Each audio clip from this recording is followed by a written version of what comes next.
자, 오늘은 기계적 특성에 대해서 공부하도록 하겠습니다.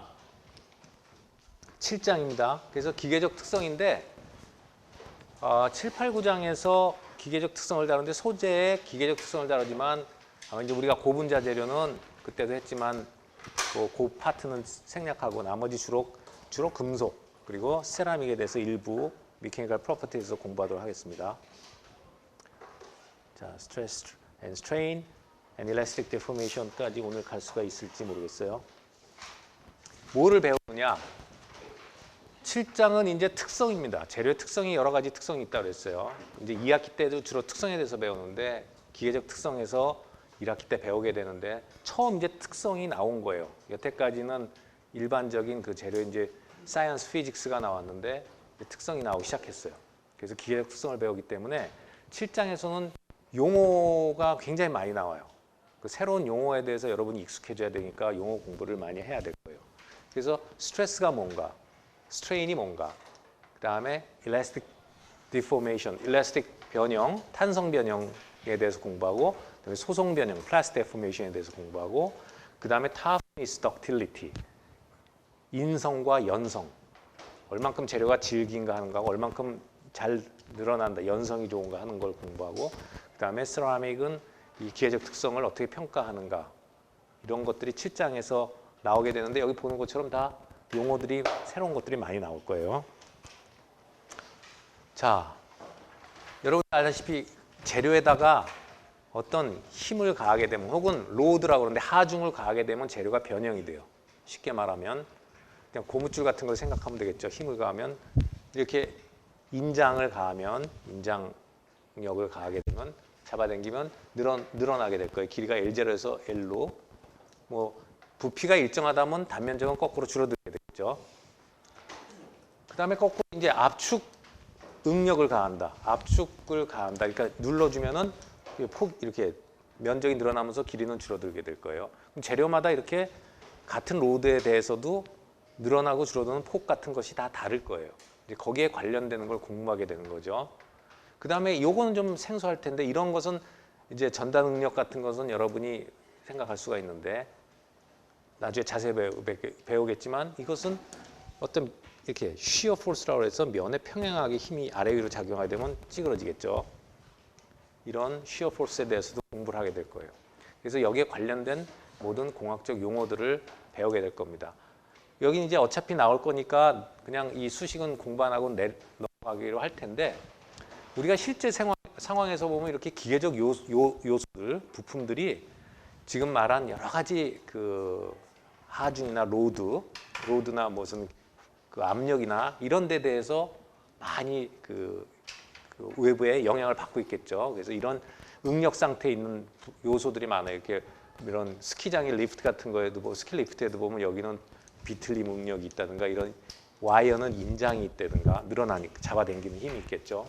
그래서 그런 재료가 그런 데 대해서 얼만큼 잘 적응하는가를 봐야 돼. 결과적으로 말하면 우리가 그때 여러 가지 그 외부의 인자가 있는데 어떤 시스템에 주어지는 인자가 있는데 그 중에서 나중에 이제 17장 가게 되면은 템퍼처, 서멀에 대한 걸 보게 되겠고 뭐 조성해 가는 것도 보겠지만 여기서 보는 것은 프레셔 텀이에요. 그러니까 기계적이라는 것은 기계적인 건 프레셔에 대한 거예요. 외부에서 들어오는 프레셔에 대해서 재료가 어떻게 반응하는가를 보는 거예요. 17장이 가게 되면 더멀을 봐요. 온도. 그러니까 외부에 열이 들어오게 되면 재료가 어떻게 그에 대해서 비헤이브를 하는가를 대응을 하는가를 보게 되는데 그래서 이 7장, 8장, 9장은 주로 기계적, 프레셔에 대한 기계의 반응을 보게 되겠죠. 뭐 이렇게 자연적으로 어떤 바위가 있다면 이런데 압축 응력을 받을 거예요. 힘을 받겠죠. 만약에 여기를 하중을 견디지 못하면 이게 깨지거나 부러질 거예요. 쇠도 변형할 거예요. 하중을 견디지 못하면 쇠가 휘거나 뭐 심한 경우에는 부러지기도 하겠죠. 그런 것들. 그다음에 다리에도 보면 이런 요소 부품들의 이런 재료들이 다 자기 나름대로의 하중을 받고 있어요. 그래서 이렇게 이런 단면적에 받치는 힘 같이 로드 혹은 응력이 한쪽 방향으로 작용하는 걸 우리가 유니디렉셔널, 그러니까 일방향성의 응력이라고 하고요. 일방향이죠. 방향이 스트레스의 방향이 하나예요. 이제 조금 이따 배우겠지만 이제 pure tensile이나 pure compressive 스트레스에 해당하는데 순수한 한 일방향축. 그래서 유니콘 할 때 그 유니가 붙어요. 유니콘 뿔 외뿔. 그러면 방향성이 두 개가 나. 이 방향의 프레셔가 받을 때는 뭐라고 붙이겠어요? 적보가 한 방향이 윤이면 두 방향이 뭐가 붙겠죠?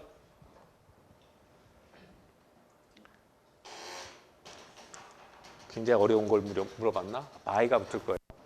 바이액시알 텐션, 이건 이 방향성, 이런 실린더, 이런 원통형의 드럼통 같은데 뭐가 가스가 차 있다, 뭐가 있다 하면은 레디얼 방향으로는 다 똑같으니까 레디얼 방향으로 하나가 있고 축이, 그 다음에 이쪽 방향으로 G축 방향으로 하나가 있어서 두 축에 대한 응력 해석을 해야 될 거예요. 이런 응력, 외부 응력 상태 있겠죠. 두 군데. 아까 거는 그냥 한 방향이었어요. 윤이. 세 개면은 원래 트라이예요. 트라이. 삼축 방향. 근데 우리가 특별히 이럴 때는 삼축 방향에서 모든 면에 수직으로 받는 힘이 작용할 때 그걸 하이드로스태틱 컴프레션이라고 해요. 컴프레션이라고 하면은 압축 응력을 얘기해요. 그래서 이런 현상은 이제 물속에서 일어나죠. 여러분도 수중에 다이빙을 하면은 수압을 견뎌내야 될 텐데, 수압이라는 것은 면에, 무슨 피사체 면에 그 수직으로 작용하죠. 깊이 들어가면 깊이 들어갈수록 모든 방향에서 작용해요. 이건 지금 주사위 모양을 그려놓으면 세 방향에서 작용하고 있어요. 이건 이제 삼축에, 그리고 특별히 삼축에 작용할 때 우리가 하이드로스태틱 프레셔라고 그래요. 그래서 기름 속도 마찬가지예요. 어떤 재료에 똑같은 압력을 가하려면은 이런 유체 속에서 유체 자체를 압력을 가하면 그게 똑같이 가압이 돼요. 그래서 나중에 이제 14장 같은데 이제 여러분이 가서 성형 모양을 만들 때 이런 걸 이용하는 게 나와요. 균일하게 어떤 거를 똑같이 줄어들게 하려면 이렇게 하이드로스태틱 프레셔를 가야지 모든 면에서 똑같이 줄어들지, 이렇게 만들었고 이렇게 누르면 이쪽은 압력을 받는데 이쪽은 터지려고 하겠죠. 자, 그런 여러 가지 압력 상태가 있다 하는 거 정도만 알아두시면 돼요. 자, 여긴 뭐 그냥 인트로덕션 부분이고 이제부터 공부를 들어갑니다. 그래서 이제 7장에서 가장 중요하게 공부하는 부분이 Elastic Deformation하고 Plastic Deformation인데, Elastic Deformation은 그렇게 어렵지 않기 때문에 이제 그 주로 이제 Plastic Deformation에 대해서 공부를 집중해서 하게 될 거예요. 그래서 먼저 Elastic Deformation, 탄성 변형이에요. 탄성이라 하는 걸 배우는 거예요. 그래서 재료에 어떤 응력이 가해졌을 때 탄성 변형은 뭘 얘기하느냐? 여기 예를 들어서 마이크로스코픽하게 아주 미시적으로 원자의 상태를 보면은 여기다가 만약에 이런 재료를 잡아당겨 보면은 결과적으로 재료가 늘어난다는 것은 원자 사이의 간격이 늘어나서 그게 모아져서 외형적으로 늘어나겠죠. 그래서 그 원자 사이 간격이 늘어나요. 그랬다가 외부의 그 로드 혹은 이 프레셔를 갖다가 제거를 하게 되면은, 하중을 제거하게 되면은 다시 원상으로 돌아오는 거를 우리가 탄성 변형이라고 그래요. 그래서 응력이 가해지면은 변형을 하는데 그 응력을 제거할 때 원상으로 돌아가는 범위에서의 변형을 우리가 Elastic Deformation이라고 해요. 탄성 변형, 용수철 같은 거예요. 여러분은 요거를 보는 순간 아, 이렇게 늘어났다, 힘을 가하면 늘어났다가 다시 힘을 제거하면 제자리에 온다는 거를 이렇게 볼 때 머릿속에서 배웠기 때문에 이 각각 상황에 대해서 포텐셜 에너지 커브 혹은 포텐셜 포스 커브가 어떻게 변화하는지가 머릿속에 들어와 있어야 돼요. 따라서 움직여야 돼요. 이거랑 같이. 이해가 될 거예요. 무슨 말인지 공부하는 사람은. 이 머릿속에서 이 상황이 어떤 상황이냐 하는 게 포텐셜 에너지 커브로 1대1로 코레스폰던스가 있게 다 머릿속에서 들어와 있어야 돼요. 이미 배웠기 때문에. 여러분이 가서 생각해 보세요. 다시 설명하네요. 자, 이 엘라스틱 그 디포메이션은 그 탄성이라는 것은 리버시블하다. 그러니까 가역적이다. 응력을 제거하면 원상으로 돌아올 수 있다는 거예요. 이거에 반대되는 용어가 영어로 비가역적이다 하는 거예요. 영어는 irreversible이에요. 돌아올 수 없어요. irreversible 하면은 그 처음 상태로 돌아갈 수 없다는 얘기를 해요. 그래서 여기 보면은 이 force, 힘에 대해서 변이, 델타를 그리면 이렇게 직선적으로 변해요. 그때 F는 KX했을 때 이 기울기는 스프링 컨스탄트하고 관계되고 저것이 재료로 말하면 뭐라 그랬죠? Elastic modulus 혹은 modulus of elasticity, 탄성 계수하고 관계가 되겠어요. 역시 여기서도 지금 여러분 머릿속에서는 포텐셜 에너지 커브 혹은 포스 커브가 어떻게 따라서 움직이는지가 머릿속에 들어와 있어야 돼요. 공부를 했다면. 그런데 이제 이렇게 리니어 일라스티시티를 갖는 것도 있지만 이렇게 넌 리니어 일라스티시티를 갖는 재료도 있어요. 이렇게 잡아당기면 다시 원상으로 돌아가는데 이런 모양을 갖는 거죠. 이것도 여기서 이렇게 힘을 가했다가 이 힘이 이만큼 갔으면 이만큼 변이가 있는데 힘을 제거하면 원상으로 돌아가겠죠. 이것도 원상으로 돌아가요. 근데 보통 이제 고분자 재료 같은 것은 이런 모양이 나와요. 이렇게 비선형으로. 이런 것도 있어요. 근데 이제 우리는 주로 이제 금속 재료나 이런 데선 세라믹 재료에서는 이런 쪽을 보게 되겠죠. 그 다음에 나중에 나오는데 N-elasticity라는 게 있어요. 의탄성이라는 게 있는데 N-elasticity. 그럼 elasticity에 AN이라는 접두어가 붙었는데 그건 그냥 N-elasticity로 여러분이 기억을 하고 있으면 좋겠어요. 그리고 이것은 나중에 나오니까 여기에 자료에 나오니까 그때 가서 이 elasticity하고 unelasticity는 뭐가 틀린지는 여러분이 바로 알게 되니까 그때 설명하도록 할게요. 자, 이제부터 여러분이 이제 새로운 용어의 정의를 배우게 되는데 아마 여기서 몇 페이지가 가장 중요한 부분일 거예요. 그리고 이것은 꼭 알아야 돼요. 그래서 잘 들어보세요. 여기 우선 engineering stress라고 그랬어요. 조금 전에 스트레스라는 말을 썼고 load라는 말, F, force 혹은 load라는 말을 썼었는데 여기선 스트레스라는 말로 바뀌었어요. 그 다음에 앞에 engineering이라는 말이 붙었어요. 저게 한 용어입니다. 그래서 우리가 engineering stress라고 이제부터 알아야 돼요. 터미널로지를. 그런데 보통 engineering stress라는 말을 부를 때 그냥 스트레스라고 얘기하지 앞에 걸 잘 안 붙이고 그냥 스트레스. 일반적으로 스트레스 하면은 engineering stress를 말해요. 그럼 무슨 다른 스트레스가 있겠죠? 나중에 나와요. 또 조금만 가면 나와요. 그래서 일단 engineering stress라는 텀이 있는데요. 거기에는 이제 두 가지가 있어요. tensile stress하고 뒤에 나오는 compressive stress가 있어요. tensile stress는 이렇게 잡아당기는 거예요. 인장응력이라고 그래요. 우리나라 말로 응력이라고 그러는데 인장응력이에요. 그러니까 힘을 이렇게 느리는 쪽으로 잡아당긴 거죠. 면의 수직으로. 이 수직한 힘이에요. 지금 이것이. 이 면의 수직으로 힘을 가한 거예요. 이걸 우리가 pure tensile stress라고 해요. pure라는 말을 붙여요. 이 면의 수직이기 때문에 pure. 일반적으로 스트레스는 면의 수직이지 않아요. 외부에서 힘을 가했을 땐 재료에 보면은 뭐 이렇게 가해질 수도 있고 여러 가지 벡터니까 힘은 여러 가지로 가해질 수가 있으면 그 중에 수직 성분이 나오고 또 수평 성분이 나오겠죠.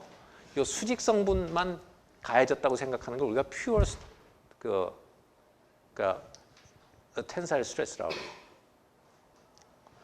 그래서 단면적이 A라고 하면은 이 스트레스의 단위는 뭐냐? 스트레스는 정의가 뭐냐면 여기에 어떤 면적에 가해진 힘 혹은 로드를 이 면적으로 나눠준 값이에요. 그러니까 단위 면적당의 하중이에요. 단위 면적당의 하중이에요. 여러분이 하중이라는 것은 큰 의미가 없다는 걸 바로 알 거예요. 요만한 면적에 100kg를 얹었냐 하고 이만한 면적에 100kg를 얹었냐 하고를 비교하는 거는 말이 안 되잖아요. 그죠?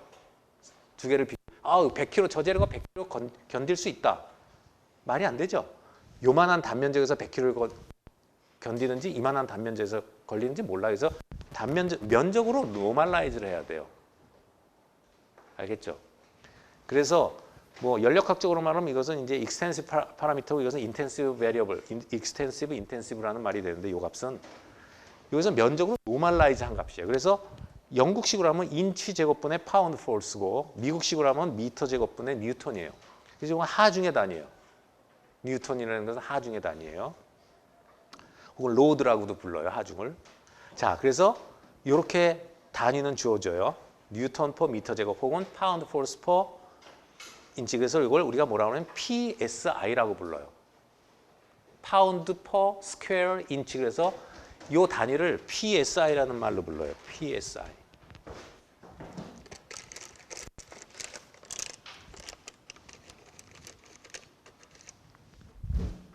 PSI라고 불러요. 근데 주로 이제 단위가 엄청 크게 나오기 때문에 일반 강재료나 이런 것들은 재료가 크게 나오기 때문에 무슨 기가파스칼, 메가파스칼, 그 PSI, MPSI는 메가 10의 6승배 뭐 이런 식으로 하는데 어쨌든 이 단위는 PSI라고 합니다. 파운드 퍼 스퀘어 인치의 머리 글자예요. 알겠죠? 자, 그 다음에 shear stress라는 거가 있는데 그건 타우로 표시해요. 요 시그마, 타우 다 지금 보면은 그릭 레터를 써요. 그때 이런 타우, 그릭 레터를 쓰는 것들이 요 뒤에도 나오지만 옛날에 이제 뭐에서 봤었냐면 알파, 베타, 감마, 델타 이런 것들은 다 어디서 썼었냐면 고용체를 나타낼 때 썼었어요. 근데 뒤에 보면 입실론이라든가 뭐 이런 것들이 나오는데 감마 같은 게 나오는데 여기서 말할 때는 기계적 특성에서 말할 때는 우리가 이것을 나중에 보면 스트레인이라고 얘기를 해줘야 돼요. 그래서 여기에선 그릭 레터들이 나와야 다 용어가. 그래서 시그마 하면은 항상 텐사일 스트레스를 나타내고요. 그 다음에 이제 shear stress, shear stress라는 말은 무슨 뜻이냐 하면은 이 타우로 표시하는데 이것은 평행한 성분의 힘을 그 면적으로 나눠준 값이 돼요.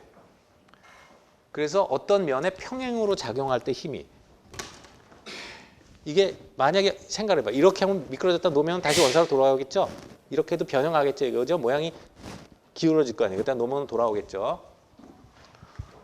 자, 그렇게 평행으로 작용할 때를 우리가 shear stress라고 불러요. 이것도 그러니까 100% 평행한 것만 있으면 pure shear가 돼요. pure, 순수한 shear stress가 돼요. 역시 단위는 똑같습니다. 로드를 갖다가 면적으로 나눠주기 때문에 둘 다 스트레스의 단위는 PSI 혹은 이쪽은 다른 말로 뒤에 나오는데 PSI도 나왔지만 파스칼이라는 단위를 써요. 파스칼이라고 불러요. 이것은 뉴턴 퍼 미터 제곱은 파스칼이라는 말로 불러요. 파스칼. 그래서 메가파스칼 그럼 MPa, 기가파스칼 그럼 GPa 이렇게 씁니다. 그래서 이것은 이제 PSI 혹은 파스칼. 이것은 이제 단위 환산은 조금 이따 나오고요. 그 다음에 바로 나오죠. 엔지니어링 스트레스에 해당하면 엔지니어링 스트레인이 있겠죠. 엔지니어링 스트레인은 보통 또 일반적으로 엔지니어링 자를 안 붙이고 그냥 스트레인. 보통 스트레스 스트레인 하면은 엔지니어링 스트레스, 엔지니어링 스트레인을 얘기해요. 그 엔지니어링 스트레인에 또 두 가지가 있겠죠. 텐사일 스트레인, 쉬어 스트레인이 두 개가 나오니까 이 정의를 알아야겠죠. 요 스트레인 여기는 지금 입실론 되는데 요거를 사실은 그 입실론으로 써야 돼요. 요 입실론 이렇게 나와 있는데 요거를 성호가 가서 고쳐야 될 게 이렇게 고쳐야 될 거예요. 이 입실론은 요 늘어난 길이 양쪽으로 늘어났으니까 반씩 똑같이 늘어났다고 봐서 하면 전체 길이는 아래 위로 잡아당기면 이만큼 늘어나면 여기도 호모지니스면 똑같은 2분의 델타씩 늘어나면 델타가 늘어나죠. 초기 길이분의 델타가 정의예요. 초기 길이분의 늘어난 길이. 단위가 있을까요? 없을까요? 네, 단위가 없어요. 그래서 이것을 우리가 변형률이라고 불러요. 우리나라 말로 변형율. 율이라는 것은 변형률. 얼만큼 변형하는가 율이죠 이게. 퍼센테이지 아니에요 이거. 퍼센트 아닙니다. 100 안 곱했죠. 그러니까 뭐 0.0001 뭐 이렇게 나올 거예요. 초기분의 늘어난 길이에요. 초기 길이분의. 그러면 하나 알아둘 게 이렇게 늘어나면은 옆으로는 줄어들 겁니다. 옆으로 폭이 좀 줄어들겠죠. 요 폭이 이제 줄어드는 비율도 재료마다 다른데 조금 이따 배우게 돼요. 그래서 이렇게 줄어들었다고 치면은 이 폭으로 이 델타하고 여기 델타 L하고는 다른 거죠. 이 길이하고 똑같진 않아요. 이 델타가. 이건 델타 L, 레터럴이라고 해서 L을 붙였는데 옆으로는 줄어들면 이 변형률은 이 폭분의 또 줄어든 길이가 되는데 이것은 항상 플러스로 나와요. 텐사일을 줬을 때는. 그러니까 이거 여기 앞에 마이너스를 붙여줘요. 얼만큼 줄은 거에 마이너스. 그래서 lateral strain이라는 것은 이렇게 줄어들어요. 그래서 보통 우리 이제 텐사일 스트레스를 갖고 많이 얘기하고 lateral strain은 다른 방법으로 해서 찾아내요. 이따가 배우는 걸로. 여기까지는 그렇게 정의 공부하는데 어렵잖아요. 스트레스는 단위면적으로 그 면에 노멀하거나 아니면 수평한 그 로드를 갖다 나눠주면 되니까 이 수직한 것은 텐사일. 그다음에 이쪽은 쉬어라고 하면 돼요. 그다음에 스트레인은 변형률은 초기 길이분의 늘어난 길이에요. 자, 근데 이제 쉬어 스트레인은 좀 까다로워요. 쉬어 스트레인은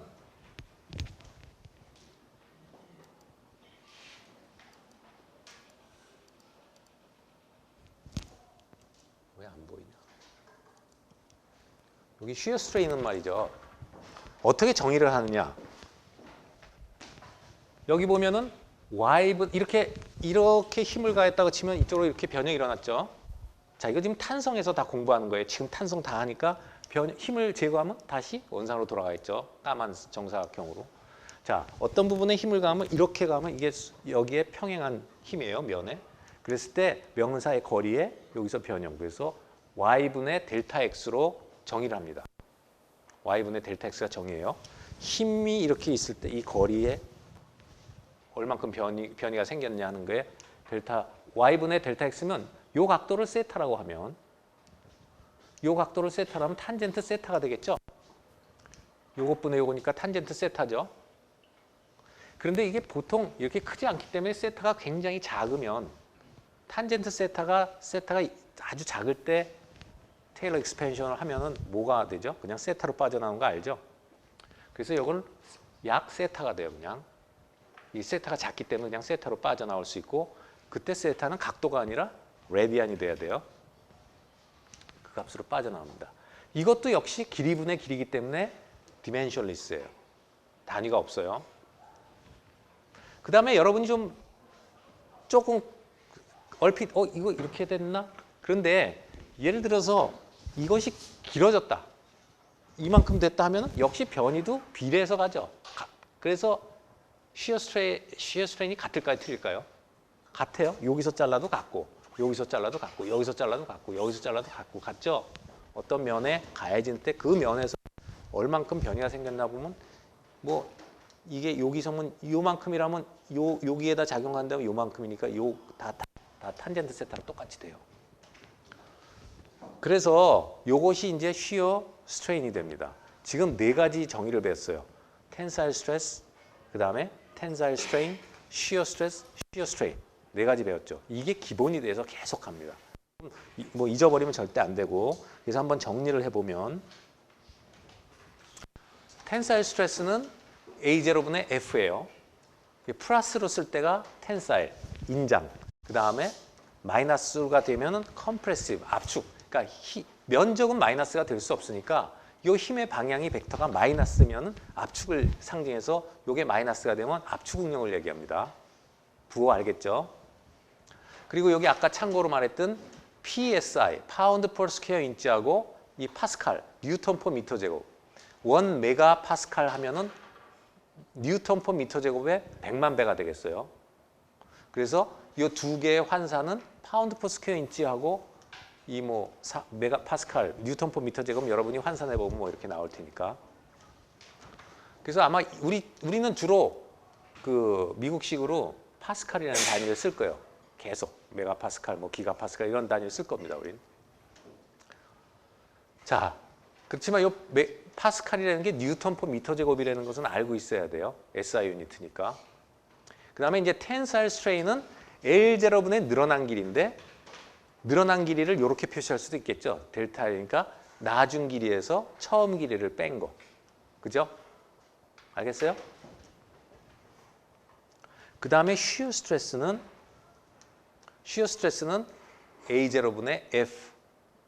A0분의 F예요.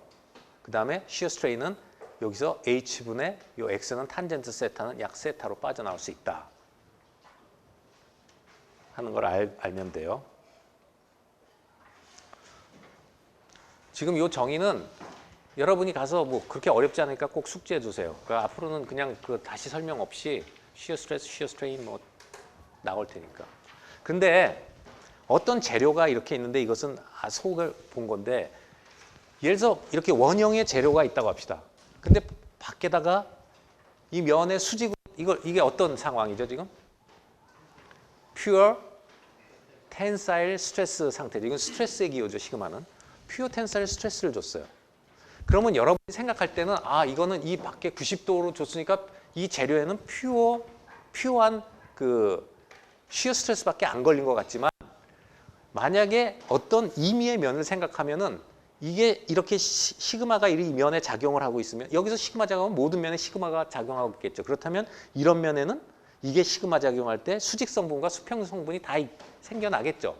그러니까 어떤 면에서 굉장히 중요한 개념인데요. 밖에서 퓨어한 텐사일 스트레스나 혹은 컴프레시브 스트레스를 걸더라도 어떤 임의의 면에서는 각도를 갖는 임의의 면에서는 항상 쉬어 성분이 나옵니다. 알겠죠? 나중에 배우겠지만 이 쉬어 성분, 쉬어 스트레스 혹은 쉬어 포스에 의해서 변형이 생기는 거예요. 재료가. 플라스 데포메이션이 일어나요. 디스로케이션이 움직이는 건 이 쉬어에 의해서 움직여요. 그때도 미리 얘기했지만 디스로케이션이 움직여야지만 변형이 일어난다고 그랬거든요. 그 디스로케이션을 움직이게 하는 힘은 이 전달 능력, 그 텐사일 스트레스가 아니라 쉬어 스트레스입니다. 그런데 이렇게 밖에서는 꼭 텐사일만 건 것처럼 보이지만 어떤 의미의 면에서는 항상 모든 의미의 면에서는 각도를 이룰 때 여기서 보면은 항상 쉬어와 텐사일 두 개의 성분을 갖게 된다 하는 게 이게 요점이에요. 알겠어요? 굉장히 중요한 개념이에요. 그래서 보면은 여기에 시그마를 가면 요게 A0라고 할 때, 요 면적이 A0라고 할 때, 그러면 여기에 어떤 의미의 세타만큼의 각도를 갖는 면에서의 수직 성분과 수평 성분은 계산할 수 있겠죠? 그게 어떻게 되냐 이거예요. 그러면 이 면적이 이게 수직 방향의 힘이라면 이것이 수직의 면적이 되잖아요. 이게 A0가 되죠. 그럼 이 면적하고 이 면적 간에는 세타의 어떤 관계가 있죠. 그게 뭐냐면 코사인 세타분의 A0가 되겠죠. 이 면적은. 그래서 이 면적 알죠? 그러면 시그마의 정의는 코사인 세타분의 A0. 그게 요 시그마 다시는 요 면적에 대한 거니까 요 면적으로 나눠줘야 되죠. 요 면적이 뭐예요? 이 A0를 코사인 세타로 나눠준 거예요. 그 다음에 요것은 저기서 본 것처럼 또 코사인 세타가 되니까 시그마의 코사인 세타 성분이 되니까 코사인 세타를 코사인 세타로 나눠주니까 세타가 올라가서 요 시그마 다시 성분은 시그마 곱하기 코사인 세타의 제곱은 뭐 백악 공식인가 뭐 있죠. 2분의 1 플러스 코사인 2세타가 돼요. 이 공식은 여러분이 오래간만에 보겠지만 있었죠. 제곱하고 백악 공식. 그 다음에 타우는 역시 면적은 똑같죠. 코사인 세타분의 A0가 되겠죠. 알겠어요? 원래는 시그마는 A0분의 F일 거 아니에요. 그죠? 시그마 다시는 A 다시 분의 F 다시가 될 거 아니에요. 근데 요것이 코사인 세타분의 A0가 되죠. 그 다음에 F는 지금처럼 코사인 쉬어일 때는 사인 텀이 나오죠. 그래서 이렇게 되는 거예요. 이게 다시 거꾸로 올라가니까 이 두 개 가서 비교해 보면 이 식 금세 구할 수 있을 거예요. 그래서 모든 임의의 면에서 우리가 이 축과 이 어떤 면의 각도만 안다면 그 면에 해당하는 응력을 다 알아요. 그래서 만약에 이게 단결정이라고 하면은요, 우리 배웠어요. 만약에 이게 100면이다. 이게 100면의 수직으로 힘을 가했다. 그러면 100면과 111면의 각도 배웠죠? 어떻게 계산하는지 알죠? 그래서 공부를 해야지 다 계속 반복된다 그랬죠. 이게 001면이에요. 예를 들어서 001 방향에다가 시그마를 가했어요. 근데 111면에 쉬어 스트레스를 구하라 하면은 이 각도를 먼저 알아야지 구할 거 아니에요. 그죠? 근데 배웠죠. 큐빅에서 각도 구하는 법은 여러분이 이미 시험 문제도 냈고 알 거예요. 그래서 모든 것들이 어떤 의미의 면이라도 내가 주면 뭐 211면, 211면도 알 수 있겠죠. 모든 면의 각도를 다 구할 수 있기 때문에 그 면에 이 수직 성분과 수평 성분의 스트레스를 다 계산할 수가 있어요. 알겠어요? 그러면 그 쉬어 스트레스와 쉬어 스트레인을 다 구하겠죠. 임의의 면에 대해서. 굉장히 중요한 개념입니다. 요거는 이제 실제 실험 장비예요. 그러면 그런 기계적 성질을 잴 때 어떻게 재느냐? 이러한 장비, 이게 만능 시험기 같은 뭐 유니버설 테스팅 머신 같은 건데요. 이런 게 이제 우리 과에도 몇 개가 있지만 기계적 특성을 공부하는 사람들이 많이 해요. 자, 이 샘플을 이렇게 가공해서 이것은 이제 ASTM 같은 데 나와 있어요. 스탠다드가. 이건 굉장히 큰 거예요. 2인치. 다음 시간에 제가 이거 갖다 보여드릴 텐데. 이런 샘플도 있지만 뭐 납작한 샘플 여러 가지 모양이 있어요. 이렇게 큰 거를 못 만들 수도 있으니까 샘플도 다양하게 있어요. 그걸 만들어서 예를 들어서 이렇게 만들었다면 여기 이제 그립에다 양쪽에다 물고요. 그 다음에 여기 이제 로드셀이라는 게 달려있는 게 이게 저울 같은 겁니다. 하중을 재는 저울. 그리고 여기서 이게 굉장히 단단하니까 손으로 잡아당길 수가 없죠. 추로 안 돼요. 그러니까 여기에 스크루가 달려서 이걸 꽉 잡고 이게 쭉 스크루를 하면 이게 빙글빙글 돌면 이게 내려가겠죠. 무빙 크로스헤드가 내려갑니다. 그러면 쭉 내려가면 어때요? 여기 지금 하중이 걸리겠죠. 그럼 여기에 로드셀에 지금 하중이 얼만큼 걸리고 있는지 시각각 나타납니다. 이게 위에 저울이 있고 여기서 쭉 잡아당긴다고 생각하면 돼요. 알겠죠? 그럼 이 단면적을 알면 여기 로드가 있으니까 로드를 이 단면적으로 나눠주면 여기 지금 걸려있는 스트레스 상태를 알겠죠? 이 재료에. 그 다음에 여기 익스텐소미터라는 게 있어요. 익스텐소미터는 여기다 이제 갖다 붙여놓고 이렇게 늘어날 때 이 길이가 얼만큼 변하는가를 측정해주는 장비예요. 그걸 딱 익스텐소미터를 붙여놔요. 그럼 전기 시그널, 여기 이렇게 늘어날 거 아니에요. 늘어나면 늘어나는 척도를 이 시그널로 보내줘요. 그러면 동시에 여기 이게 점점 제로에서부터 내려가기 시작하면 점점 스트레스가 커지겠죠. 점점 잡아당길수록 세게 당기는 거 아니에요, 그죠? 스프링을 요만큼 당기는 거하고 이렇게 당기는 거 점점 당긴다는 거를 계속 당기기가 어때요? 쭉 당기는 게 스트레스가 쭉 올라가겠죠. 그러면 이쪽 익스텐소미터에서도 스트레인이 쭉 늘어나겠죠. 그거를 커브로 그려서 이 물질의 특성을 보는 겁니다. 이 재료에. 알겠어요? 그래서 이걸 있지만 뭐 사람들이 이거 인스트론이라는 말을 많이 해요. 인스트론이라고 이 기계 이름을 인스트론이라고 하는데 인스트론은 사실은 초기에 이 제일 먼저 만든 회사 이름이에요. 미국의 회사 이름이 인스트론이에요.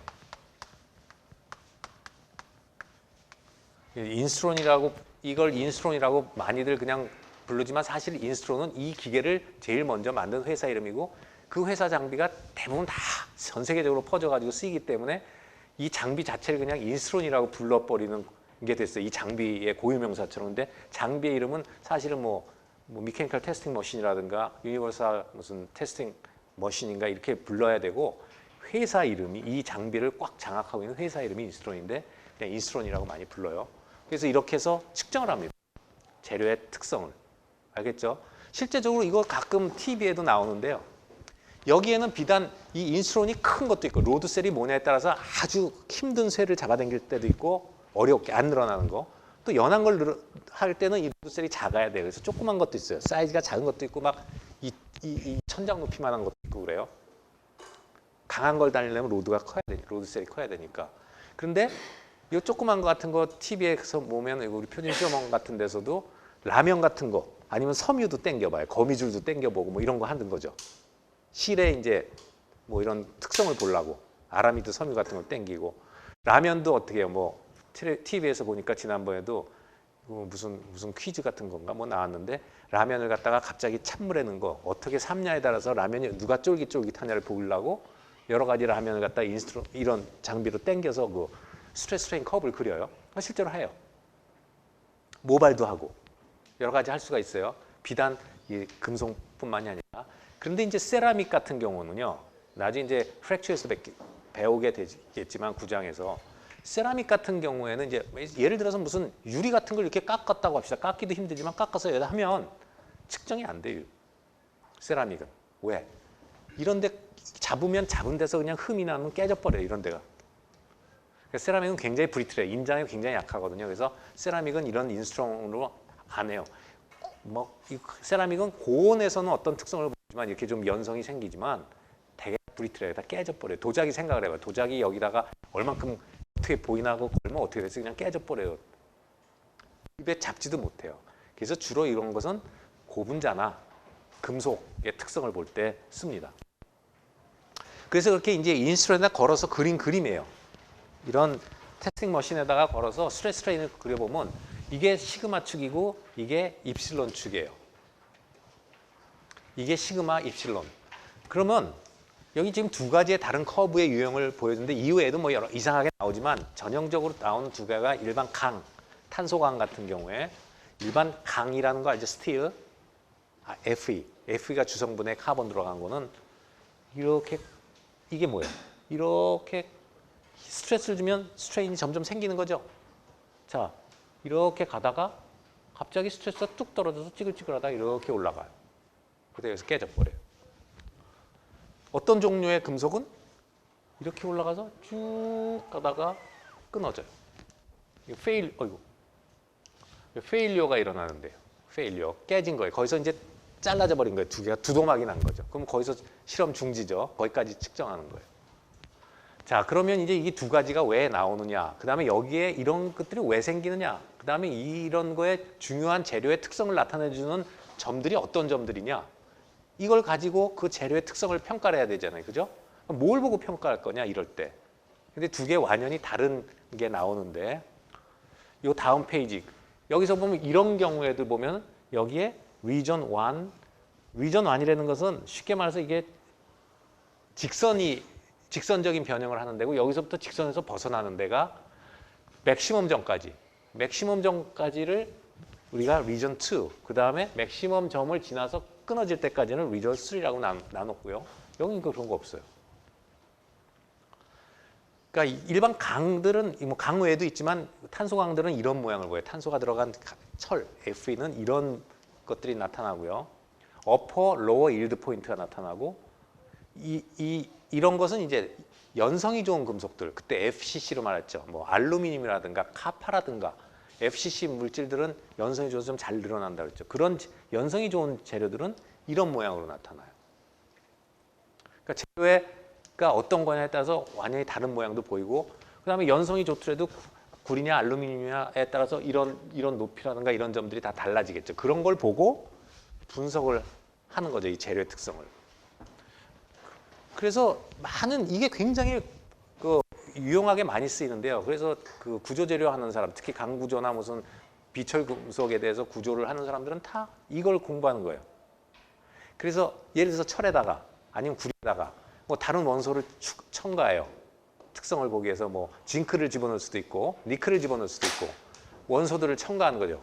첨가를 하면은 이 커브가 달라집니다. 함량에 따라서.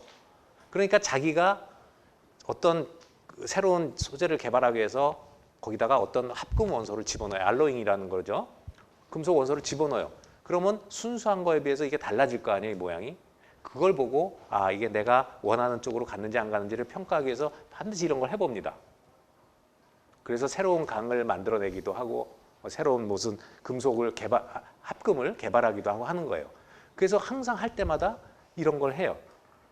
측정을 거의 합니다. 자, 어쨌든 그래서 이제 이런 부분을 해석을 하는 거를 공부를 배우게 되는 거예요. 한번 또 나왔는데 여기는 그 시그마 Y라는 거가 나왔어요. 시그마 Y가 나왔는데 시그마 Y는 시그마에다 밑에 서브 Y를 붙였죠. Y는 뭐의 약자냐면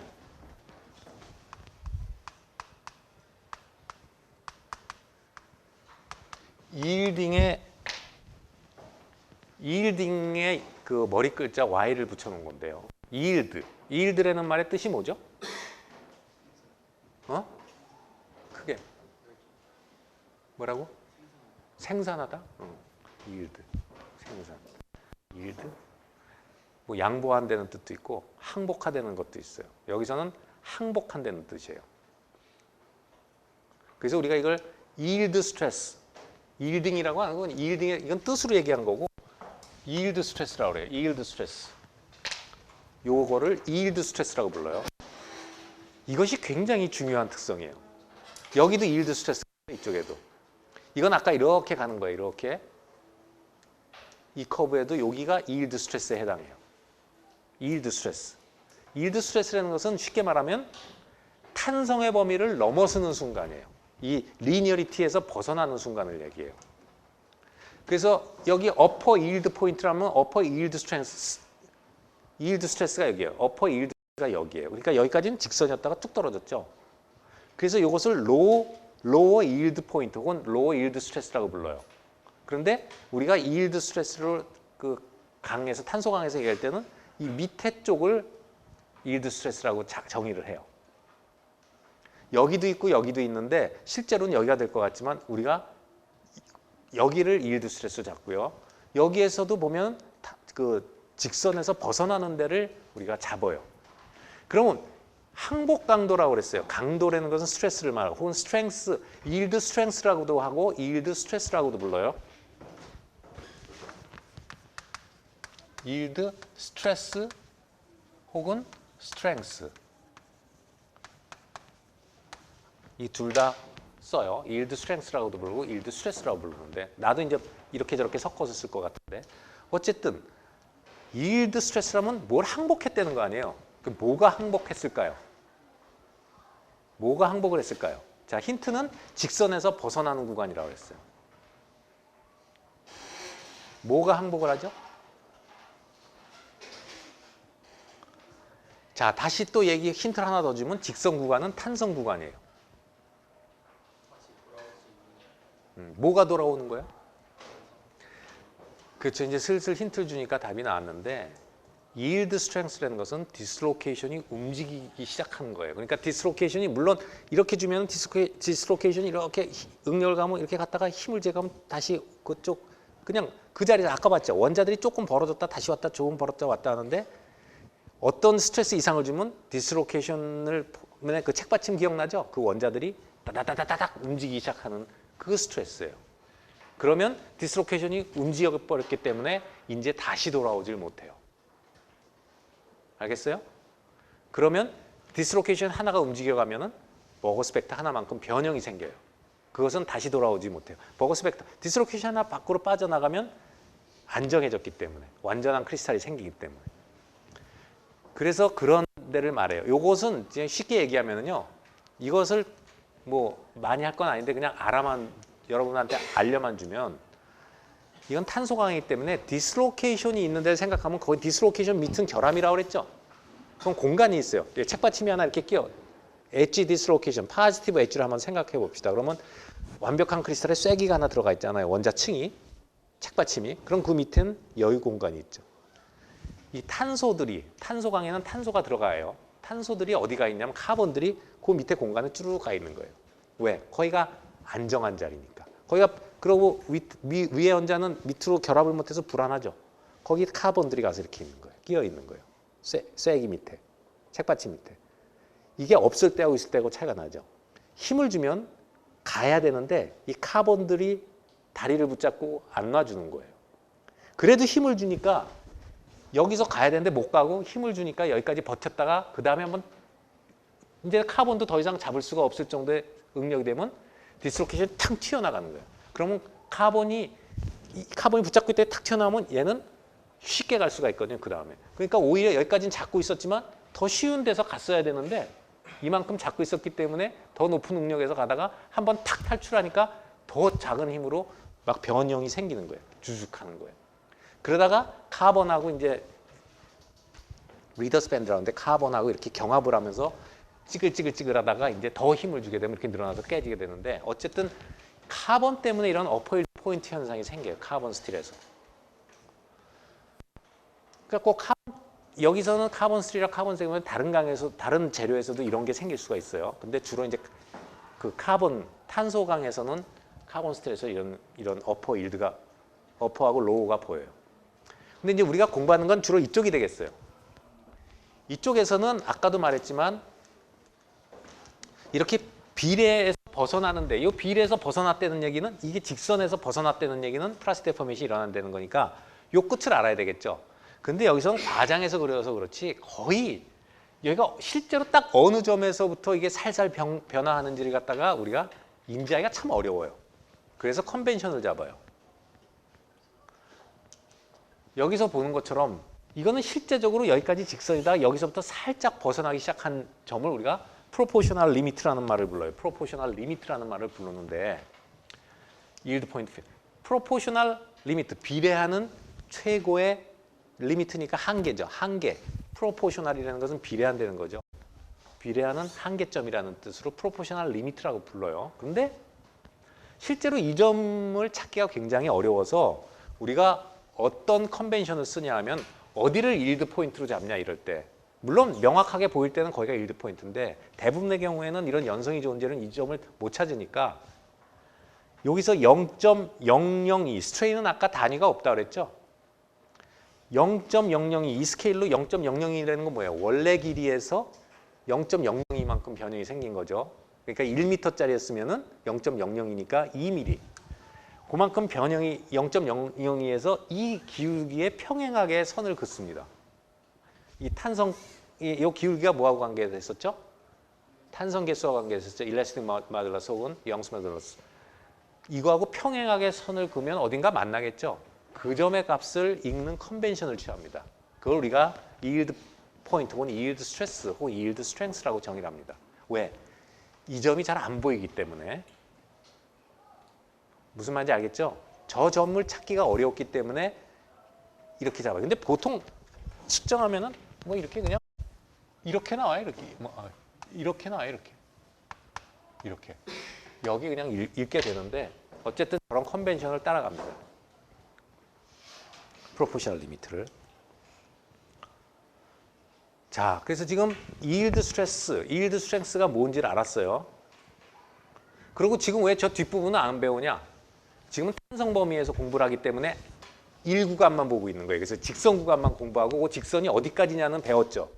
갈라지는 데까지는 배웠지만 그 이후는 조금 있다가 이제 다음 시간에 나올 거고 오늘은 그 갈라지기 전까지에 나오는 거에 대해서 공부하는 겁니다. 알겠죠? 그래서 yield 스트레스 전, 그러니까 디스로케이션이 움직이지 않는 범위에서 어떤 일이 벌어지나. 그러니까 아까도 말했지만 리버시블 하다. 응력을 제거하면 다시 원상으로 돌아온다는 거죠. 그러니까 여기서도 이런 데서 이만큼 응력을 가했다가 제거하면 다시 원상으로 돌아오는 거예요. 물론 여기서 응력을 가하면 요만큼 남게 되는데 그것은 워낙 작으니까 우리가 컨벤션을 그렇게 잡아서 했다는 거예요. 자, 그러면 여기서 elasticity, modulus of elasticity, 혹은 elastic modulus,를 우리가 영스 모듈러스로 하는데 2라고 쓴다고 했어요. 그래서 이것은 바로 뭡니까? 스트레스와 스트레인의 기울기하고 관계돼서 이런 식이 주어집니다. 시그마는 2 곱하기 입실론. 이게 기울기를 말해주는 식이죠. 그러니까 이게 기울기가 크다 그러면 무슨 얘기예요? 기울기가 크다 하는 얘기는 재료가 응력을 가해도 잘 안 늘어나는 재료죠. 예를 들어서 고무줄하고 뭐 쇠를 비교한다면은 철사를 비교한다면 철사가 이렇다면 고무줄은 이렇게 될 거예요. 그렇죠? 같은 힘을 가면 쫙 늘어나겠죠, 고무줄은. 자, 그래서 요 리니어가 있고요. 요 식 그걸 이제 훅스로가 F는 KX에 그 K하고 스프링 컨스탄트하고 영스 모듈러스는 관계가 있어요. 당연히. 그런데 여러분이 지금 이렇게 배워놓고도요. 정말 조심해야 될 게 이 식을 아무데나 갖다 써요. 이게 항상 통하는 식이라고 쓰면 안 돼요. 이것은 탄성 범위 안에서만 쓰는 식입니다. 탄성에서만 이 식이 적용이 돼요.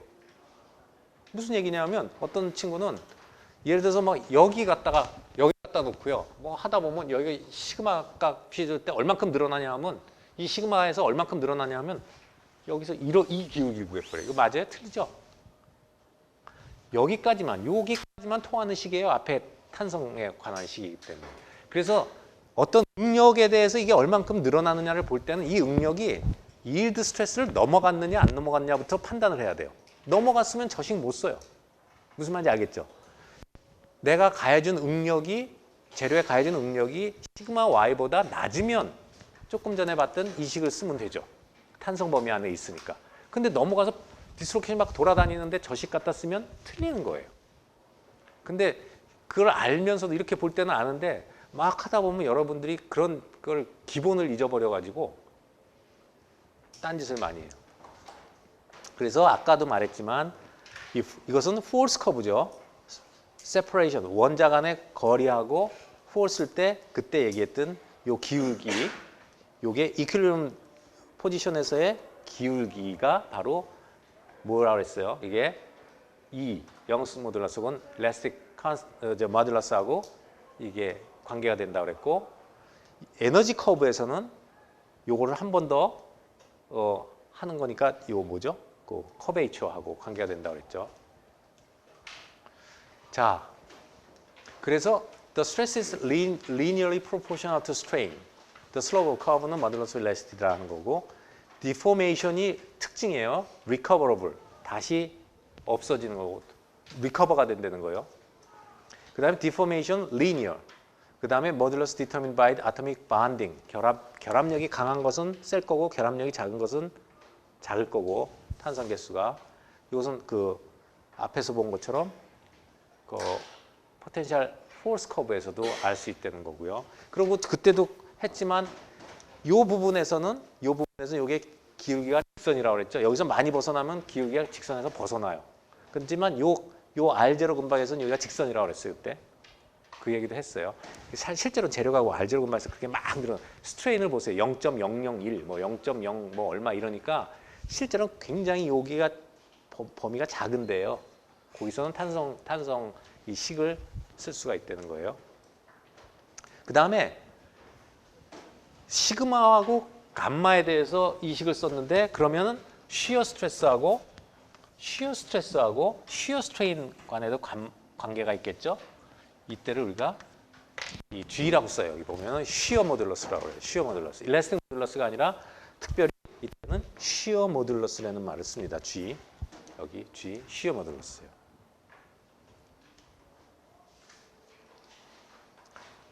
그래서 쉬어 모듈러스는 결과적으로 같은 재를 놓고 이렇게 힘을 가했을 때 밀리는 거하고 이렇게 잡아당겼을 때 밀리니까 G와 E에는 분명히 관계가 있습니다.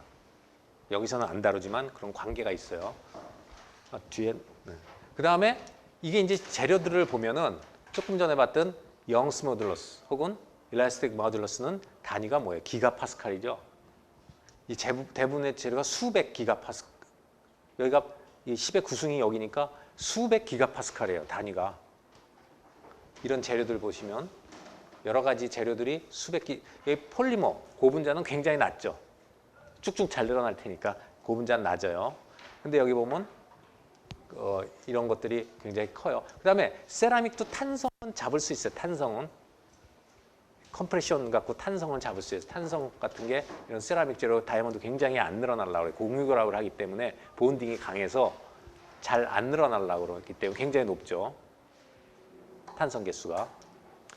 무슨 여기 보면 뭐 알루미늄 뭐 이런 것들 이렇게 나와 있는데 이 조금 이따 보면 알겠지만 어떻게 처리를 하냐에 따라서 또 저런 값들도 달라져요. 어쨌든 여기 보면은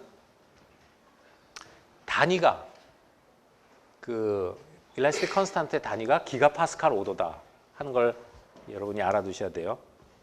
그 다음에 아까 맨 처음에 넌리니어 폴리머 같은 데서 보이는 넌리니어 일라스틱 비헤비어 있다고 그랬죠. 지금은 리니어를 봤지만 그러면 아까처럼 이게 직선이면 이 기울기가 딱 그 일라스틱 모듈러스가 되는데 이거 뭐예요? 넌리니어라는 것은 여기서 스트레스를 제거해도 다시 원상으로 온다는 얘기예요. 리커버러블 해요. 그런데 이게 직선이 아니죠. 이런 거에 탄성 개수를 정의하는 게 두 가지가 있어요. 여기 보면 탄젠트 모듈러스하고 시켄 모듈러스가 있어요. 탄젠트 모듈러스는 그 스트레스마다 시시각각 변하는 이게 접선의 기울기를 얘기해요. 그 다음에 시켄 모듈러스는 만약 요점에서의 시켄 모듈러스는 이것분의 이거죠. 이걸 전체를 잇는 이 기울기를 얘기하죠. 그거하고 요 접선의 기울기는 틀리죠.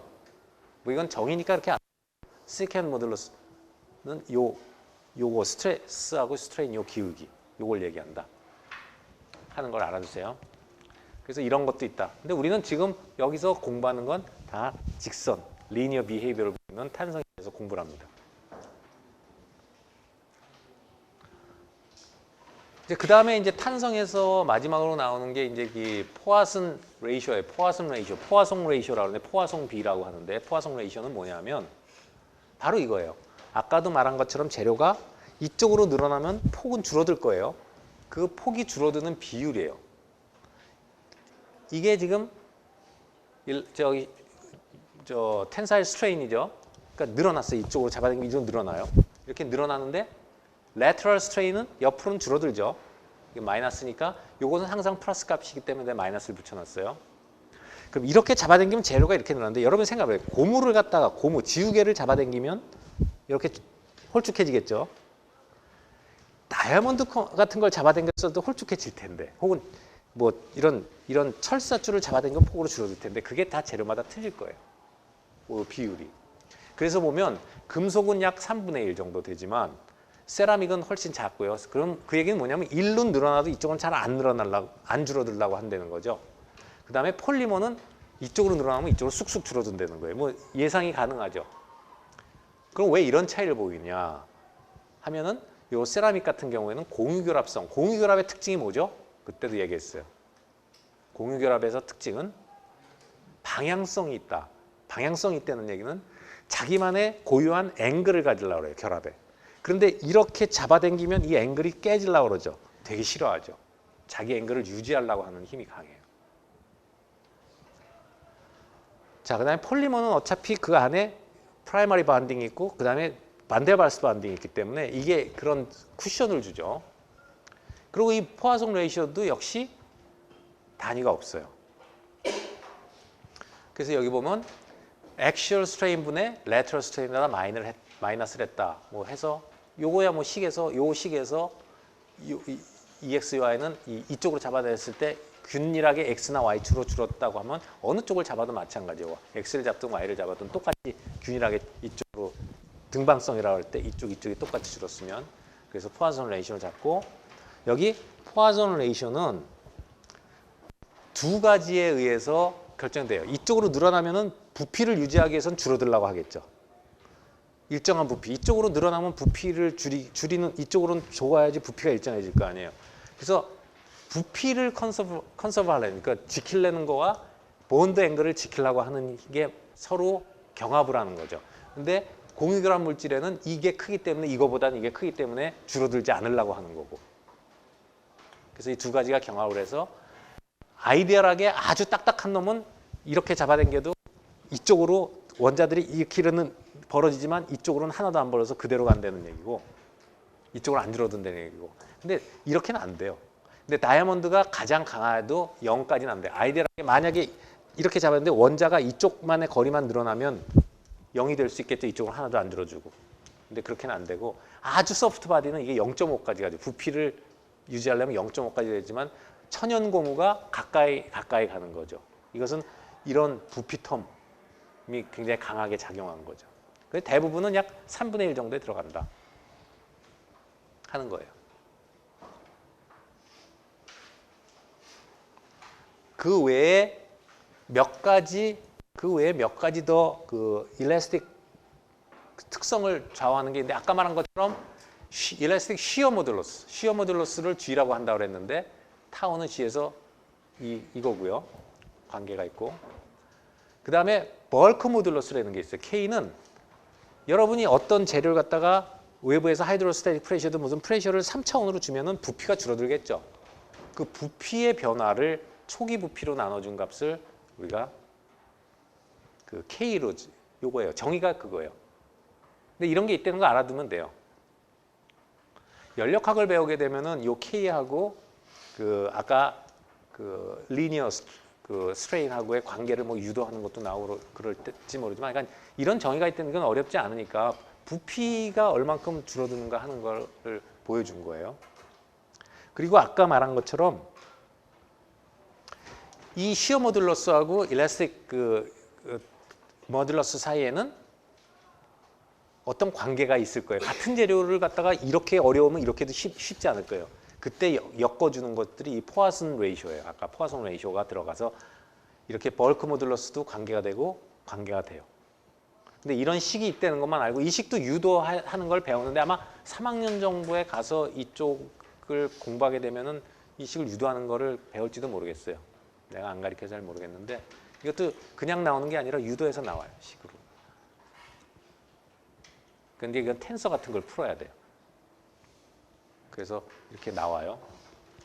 그래서 이런 관계식이 있다. 그러니까 이거는 상상이 되죠. 시어 모듈러스하고 일라스틱 모듈러스 사이에는 어떤 분명히 관계가 있을 것이다. 당연히 벌크 모듈러스하고 일라스틱 모듈러스도 관계가 있을 것이다 하는 얘기예요.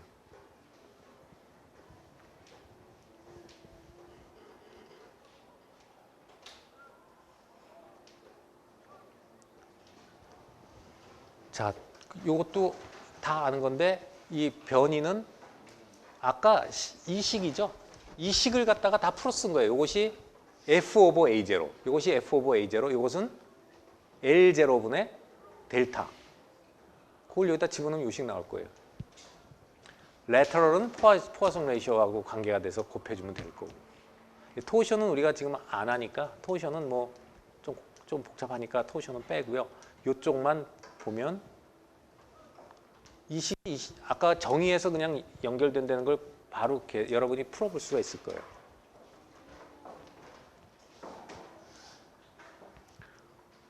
그다음에 이제 요게 마지막인데 Anelasticity. 아까 말한 의탄성이라는 건 뭐냐?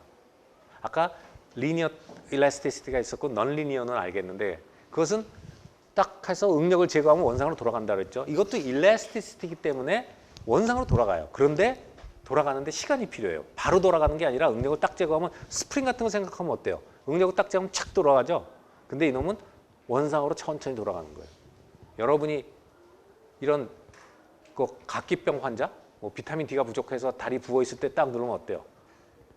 이렇게 손을 넣으면 이렇게 쑥 들어갔다가 시간이 되면 다시 나오죠. 근데 시간 걸리죠. 타임 디펜던트예요. 일라스틱 포메이션이 리커버러블 한데 시간이 걸려요. 어떤 일정한 시간이. 그래서 우리가 그거를 모델링을 할 때는 이런 회로를 그려요. 요것이 스프링이고 요런 이제 모델로 그려요. 이게 스프링. 여러분이 스프링이 하나 있고 여기에 뭐가 있냐면 끈끈한 액체가 있다고 합시다. 조청 같은 게 있어요. 그럼 여러분이 힘을 당기면 스프링은 바로 늘어나고 싶어 하지만 이놈이 저항이 있죠. 점성이 있으니까 끈끈한 게 꽉 잡고 있다고 말해요. 피스톤 같은 게. 그러면 힘을 주면 바로 늘어나요? 그렇지만 힘을 주면 이게 시간은 걸리지만 늘어나죠. 거꾸로 힘을 이만큼 하면 이게 이렇게 늘어나 있었어요. 그때 힘을 딱 제거해 봅시다. 그러면 어떻게? 스프링은 바로 돌아가고 싶죠. 이게 없다면 바로 들어가요. 스프링은. 그런데 이게 있으면 어떻게 돼요? 힘이 제거됐으니까 다시 스프링이 들어가니까 스프링이 이것까지 끌고 가야 되죠. 시간이 걸리겠어요? 안 걸리겠어요? 끈끈한 놈을 끌고 가서 결과적으로는 이 애 때문에 다 돌아가긴 돌아가죠. 근데 시간이 걸려요. 그 시간은 이거의 점도에 따라 달라져요. 이게 얼만큼 비스코시티가 있느냐에 따라서 돌아가는 시간이 다르겠죠. 여기 저항이 하나도 없을 때는 저항이 하나도 없다면 그러면 아까 말한 그냥 바로 일라스티시티가 되죠. 리니어. 자, 여기까지가 탄성에 대한 얘기예요. 그러니까 스트레스 스트레인을 정확히 알아야 되고 그 다음에 포아손 레이쇼하고 포아손 레이쇼는 아예 스트레스 스트레인에 대한 정의를 분명히 알고 공부를 해야 되겠어요. 자, 오늘은 여기까지 하겠습니다.